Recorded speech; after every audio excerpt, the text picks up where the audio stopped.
Paz do Senhor Jesus com todos. Amém. Glória a Jesus por mais um dia reunidos. Tem nos guardado, nos trazido. Que o Espírito Santo venha abençoar os irmãos que não puderam vir. Em nome de Jesus. Senhor nosso Deus e Pai, nos colocamos diante do Senhor, desejando ser revestidos do Espírito Santo. Sabedoria, entendimento, discernimento, a revelação com autoridade, para que nessa noite, Senhor Jesus, todos nós venhamos sair daqui meditando no conselho da sua palavra, Senhor. Que nenhum de nós venha ser enganado e que nós não venhamos ficar, Senhor Jesus Cristo, distraídos com pensamentos, com ansiedades da vida, mas que esses poucos minutos venham ser proveitosos para que nós venhamos crescer na graça e no conhecimento, Senhor. É o que nós te pedimos e te agradecemos, em nome de Jesus. Amém. Amém, irmãos? O pastor Silvio está lá na Jardim Briquet. Glória a Jesus. Que o Espírito Santo abençoe nosso irmão também, na pregação do Evangelho. Segundo aos Coríntios, capítulo 2. Segundo aos Coríntios, capítulo 2.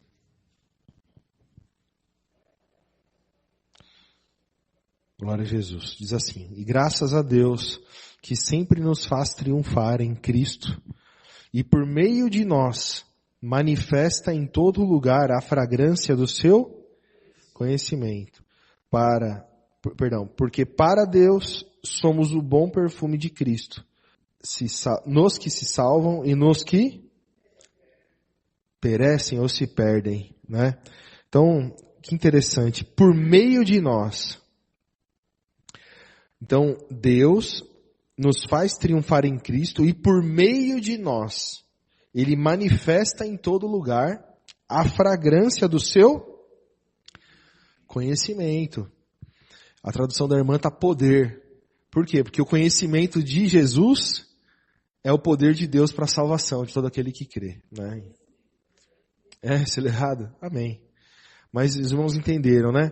Então ele diz depois, porque para Deus somos o bom perfume de Cristo, nos que se salvam e nos que se perdem. Para estes, os que se perdem, né? Certamente cheiro de morte para a morte. Mas para aqueles, os que se salvam, né? Cheiro de vida para vida. E para estas coisas, quem é idôneo? É uma pergunta assim meio estranha, né? Com certeza é uma dificuldade na tradução aí. Mas a sequência do texto esclarece. Aí ele diz assim, ó. Porque nós não somos como muitos que ganham falsificando a palavra de Deus. Antes a falamos em Cristo com sinceridade. Antes como de Deus na presença de Deus. Então ele está falando que nós somos a fragrância do conhecimento de Deus manifesta em todo lugar, onde nós passamos, né? A igreja de Jesus Cristo, ela leva com ela uma fragrância, uma figura, né? Ele está usando uma figura. Vocês já viram uma pessoa bem perfumada, que acabou de tomar banho e passou um perfume? Ela chega no lugar assim, e o lugar fica tomado, né? Com aquele perfume da pessoa. Então ele usou a figura da fragrância, do perfume, né? Então é o testemunho do cristão, é a vida do cristão, e é o conhecimento de Jesus manifesto, o poder de Deus manifesto na vida do cristão, que leva o perfume do Evangelho, né? Que acaba levando ou vida ou morte. Não é? Para os que se perdem, então o perfume não é um perfume bom, mas é um cheiro de morte. E é uma verdade, né? Quando a gente chega num lugar e a gente começa a manifestar ali o poder de Deus pela incorrupção, pela verdade, pelo amor. Se aquele lugar é um lugar corrompido e as pessoas não querem nada com a verdade, automaticamente você é mal-vindo ali, você é mal recebido, você é desagradável. A sua presença ali incomoda, né? Ao mesmo tempo que se você tem a fragrância, a verdade em você, quando você chega num lugar e as pessoas têm prazer na verdade, fome e sede de justiça, então o conhecimento e o poder de Deus que está em cada um de nós, ele manifesta para salvação, porque aquilo ali, aquele testemunho, ele vai fazer com que aquelas pessoas tenham acesso à verdade. Então por isso que diz que é para a vida, né? Só que aí ele diz, mas para estas coisas, quem é idôneo? Final do verso 16.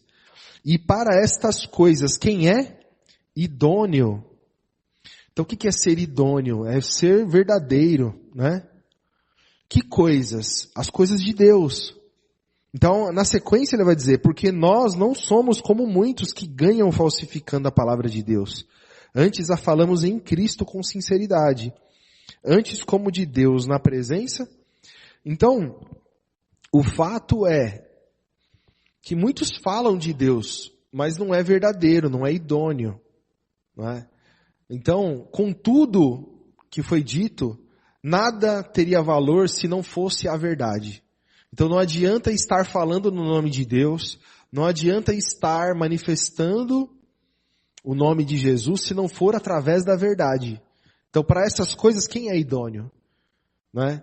Quem é idôneo? Então nós estamos vivendo o Evangelho, pregando o Evangelho. Estamos aqui hoje, nesse dia, com poucos irmãos, um dia frio, não é? Cansados, abatidos, com muitas dificuldades, deixamos muitos afazeres, etc. Mas escolhemos estar aqui de boa vontade. Por quê? Não é? É para o nosso proveito próprio? É buscando algo para cada um de nós individualmente?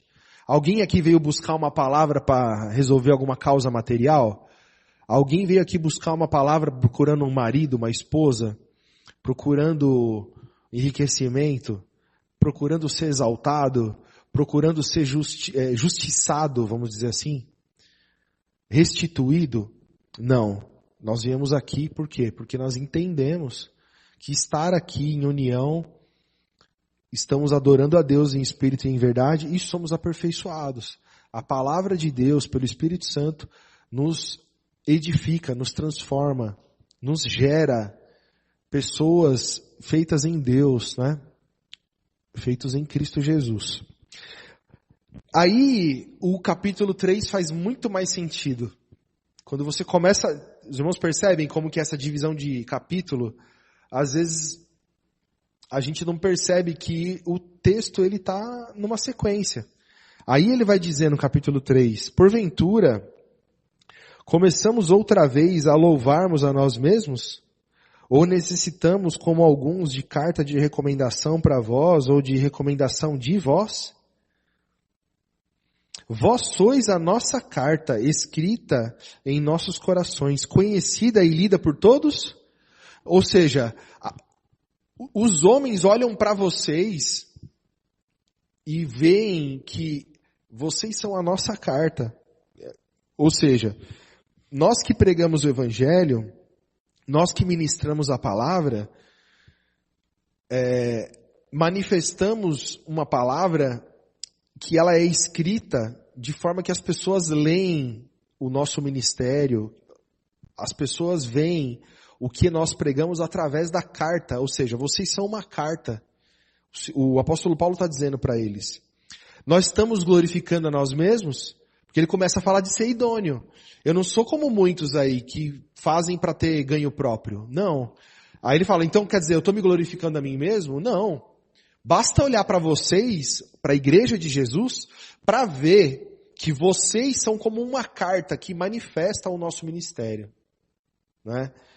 Vós sois a nossa carta, escrita em nossos corações, conhecida e lida por todos os homens, porque já é manifesto que vós sois a carta de Cristo, ministrada por nós e escrita não com tinta, mas com o Espírito do Deus vivo, não em tábuas de pedra, mas nas tábuas de carne.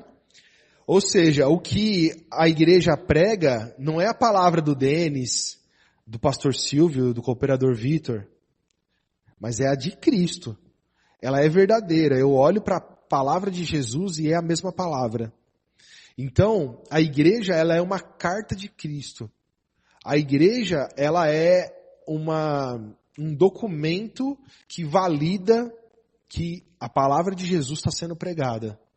Então, a vida do cristão, ela é um bom perfume. Ela é uma fragrância de Deus nesse mundo de trevas, de podridão, né? Glória a Jesus. Então, aí ele vai dizer, né? E, verso 4. E é por Cristo que temos tal confiança em Deus.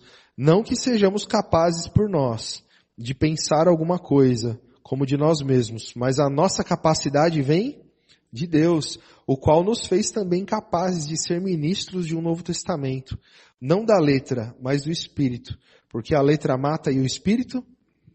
Então esse texto, vocês veem que se a gente olhar somente para a revelação do texto, ela vai ensinar muita coisa, sem dúvida nenhuma. Mas qual que era o objetivo dessa pregação? O objetivo dessa pregação era falar que uma igreja verdadeira prega a mensagem de Cristo e não prega a mensagem da lei. Uma igreja verdadeira não busca o seu interesse próprio, por isso que ela prega a mensagem de Cristo, que é o quê? O Novo Testamento. Nós somos capazes, não de nós mesmos. Ou seja, nós somos capacitados por Deus. Não é que o irmão Silvio, que o cooperador Denis, que o cooperador Vitor tem vamos dizer assim, um dom especial que vem de cada um de nós. Não é porque eu tenho um talento meu, não é porque eu tenho um conhecimento, porque eu estudei, porque eu me esforcei. Eu fui capacitado por Deus.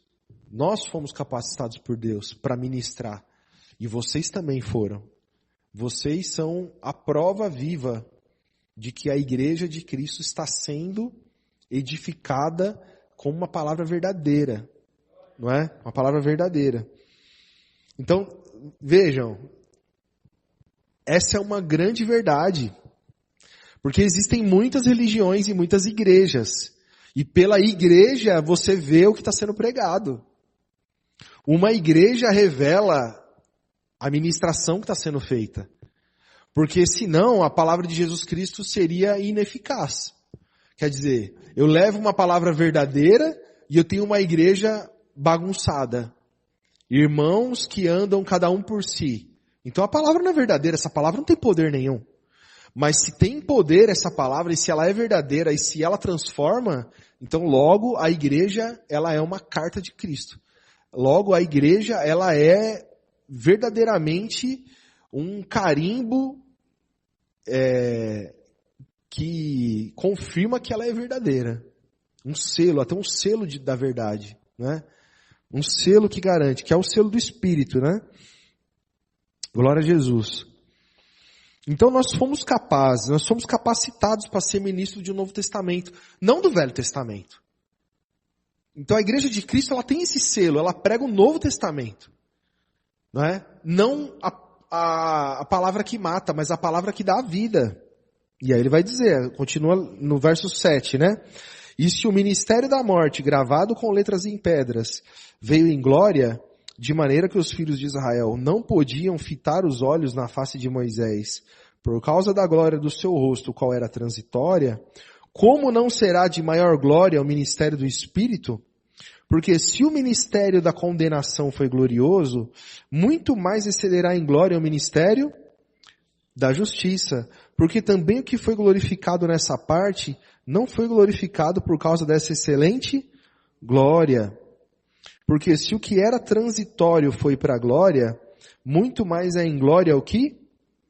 Irmãos, eu vou ler de novo, eu vou tentar trocar algumas palavras aqui, não para alterar o entendimento, não. É para os irmãos entenderem.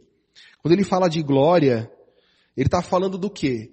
Moisés, quando Moisés estava lá no monte, apareceu uma luz, e essa luz que ele viu ali, como se o rosto dele, o corpo dele absorvesse aquela luz. Então ela começou a refletir. Aquilo era glorioso, né? Aquilo era uma glória, só que era uma glória passageira. Então ele está dizendo que a nossa glória, o conteúdo desse texto aqui, está querendo nos ensinar que essa glória que nós manifestamos é uma glória duradoura, é uma glória permanente, porque permanece, ele usa essa palavra, não é? Então o evangelho que nós pregamos não é como a palavra de Moisés, que ela durou por um momento, ela foi gloriosa, só por um momento. Naquele momento ali apareceu o poder, o som dos trovões, aqueles sinais, aquelas coisas ali incríveis, aquilo ali era maravilhoso, mas ficou ali, porque a partir dali o povo não foi aperfeiçoado, a partir dali o povo se matou, o povo se corrompeu, o povo adorou imagens, o povo não foi aperfeiçoado de maneira nenhuma pelo ministério da morte, pelo ministério da condenação, não é? Pela letra que mata. Não. Por isso que a igreja verdadeira, ela prega uma palavra que a glória é permanente. Então, a vida do cristão, a vida da igreja, ela manifesta algo que é permanente. Por isso que a igreja de Jesus Cristo, ela tem que ser ataviada, aperfeiçoada, né?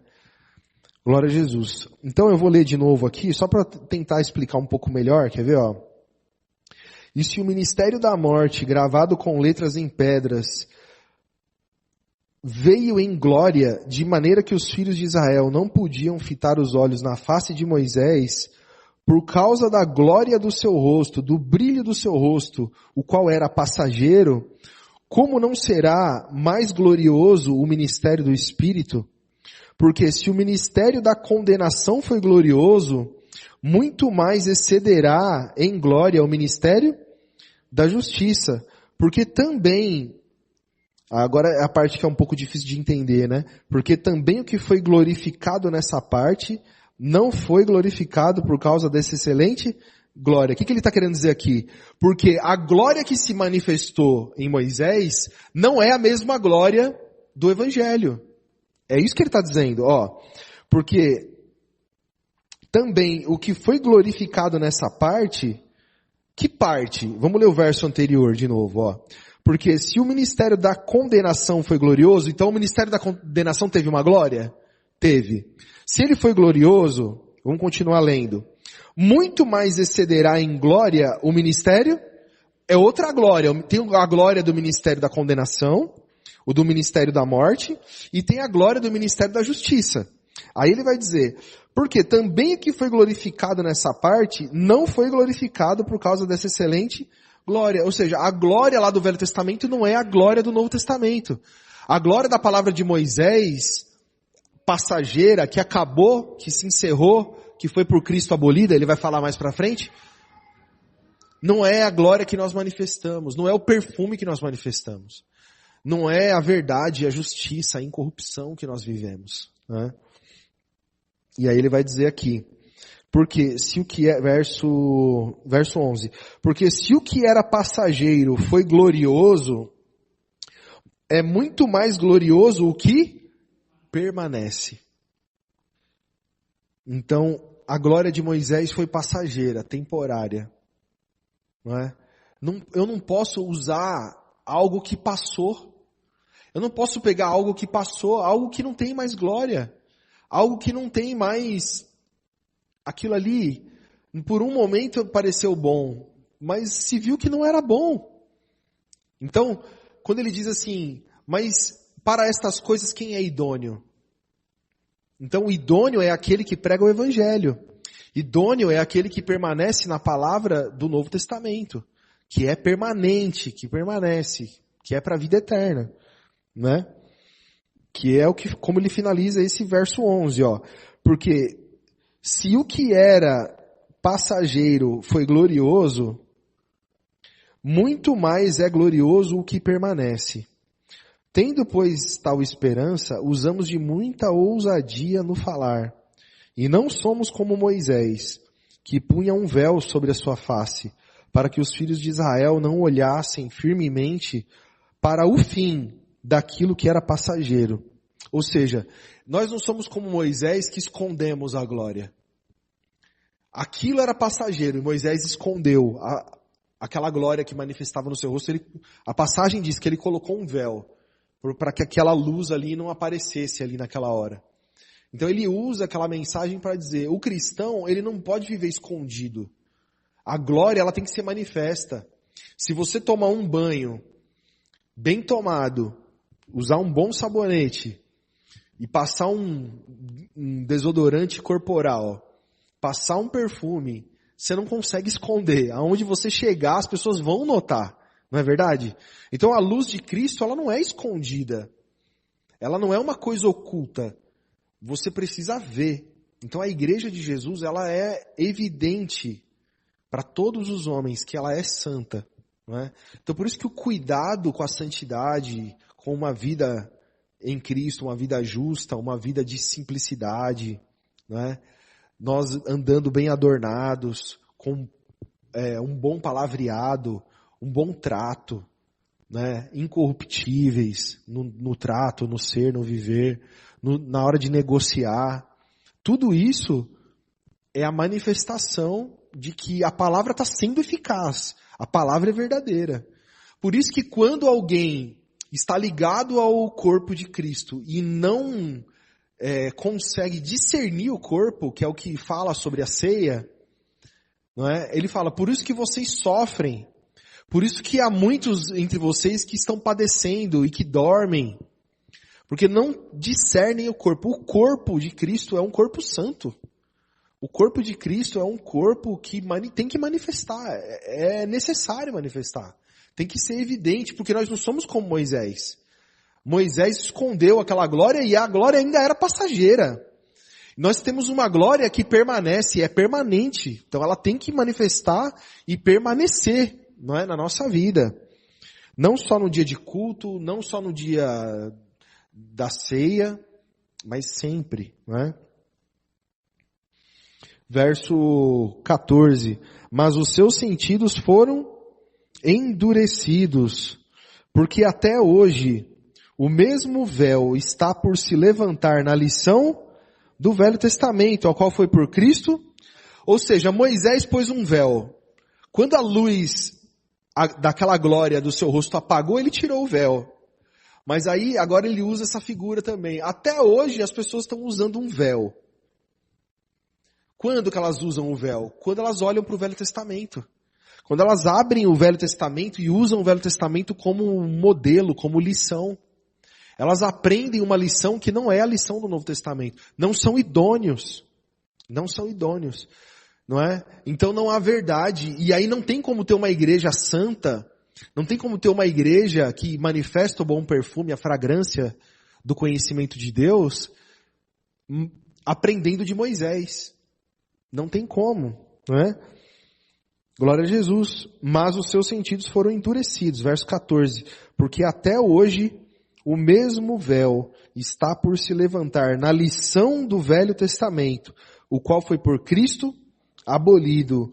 E até hoje, quando é lido Moisés, o véu está posto sobre o coração deles. Tá? Então a figura do coração, né, qual que é a figura do coração? Um coração duro, um coração sem entendimento, a palavra não entra. Lembra da parábola do semeador? O coração é a terra. Não é? Como que vai manifestar uma semente de Cristo numa terra que tem semente de Moisés? Não vai manifestar. É uma terra com pedras. É uma terra pisada, com a beira do caminho. É uma pedra com espinhos. É uma pedra que não tem entendimento. É uma terra, né? Perdão, é uma terra que não tem entendimento. Até hoje, quando é lido Moisés, o véu está posto sobre o coração deles. Mas quando se converterem ao Senhor, então o véu... Então uma pessoa que se converteu, automaticamente ela tira o véu do Velho Testamento. Essa é uma pessoa que se converteu. Ela estava indo por um caminho e ela muda de caminho. Ela vai para o caminho onde só tem Cristo. Ela não está mais no caminho de Moisés. Né? Então, esse é um fato, a pessoa tem que se converter. A pessoa, quando ela entende o Evangelho, ela sai do Velho Testamento. Ela sai das obras da lei. Ela sai das maldições. Ela perde o medo. Porque o amor lança fora todo o medo. Não tem mais aquele temor, aquele medo de Deus. Você conhece que Deus é bom, que Deus é cheio de misericórdia, que Deus é perdoador, que Deus é manso, é longânimo. Porque Jesus revelou Deus. O Senhor Jesus Cristo revelou o Pai, não é? Como a palavra do Evangelho revela para nós. Aí ele vai dizer, verso 17, ora, o Senhor é o Espírito, e onde está o Espírito do Senhor, aí há liberdade. Mas todos nós, com o rosto descoberto, refletindo como um espelho a glória do Senhor, somos transformados de glória em glória, na mesma imagem como pelo mesmo Espírito. Então nós manifestamos, refletimos uma luz que não é nossa, mas é como um espelho que reflete a imagem do Senhor. Não é? Tem até um louvor que diz isso, né? Glória a Jesus. Então é um espelho que reflete a imagem do Senhor. Então eu tenho que ser um espelho sem um véu. O que adianta eu ter um espelho e botar um pano na frente dele? Reflete alguma coisa? Não reflete nada. Isso é a lei. É a lei na vida daquele que não se converteu. Ele não consegue manifestar. Vai ser sempre uma igreja doente. Vai ser sempre um povo doente. Um povo que vai ter sempre problemas. Do contrário, então é um povo verdadeiro, idôneo, santo. E é necessário ver os frutos de justiça, de santidade na igreja. Porque senão é escândalo. Aí é uma igreja que tem a palavra da verdade e está dizendo que ela é ineficaz, que ela não é eficaz. Não é? Isso é escândalo. E automaticamente é uma igreja desvanecente. É uma igreja que tá prestes a acabar. Né? Porque como pode você envergonhar o Espírito Santo? Envergonhar a obra de Jesus Cristo dizendo, essa obra de Jesus é ineficaz. Essa obra de Jesus aí não converte ninguém. Porque estão ouvindo só de Jesus e não são santos. Estão ouvindo só de Jesus, né? Mas olha a situação que está. Né? Não é o nosso caso, glória a Jesus. Mas é uma mensagem do Evangelho que nos faz pensar. Que nós temos que batalhar para crescer na fé, no conhecimento, na santidade, porque somos idôneos, somos aperfeiçoados em Cristo. Amém? Em nome de Jesus. Então, vamos agradecer.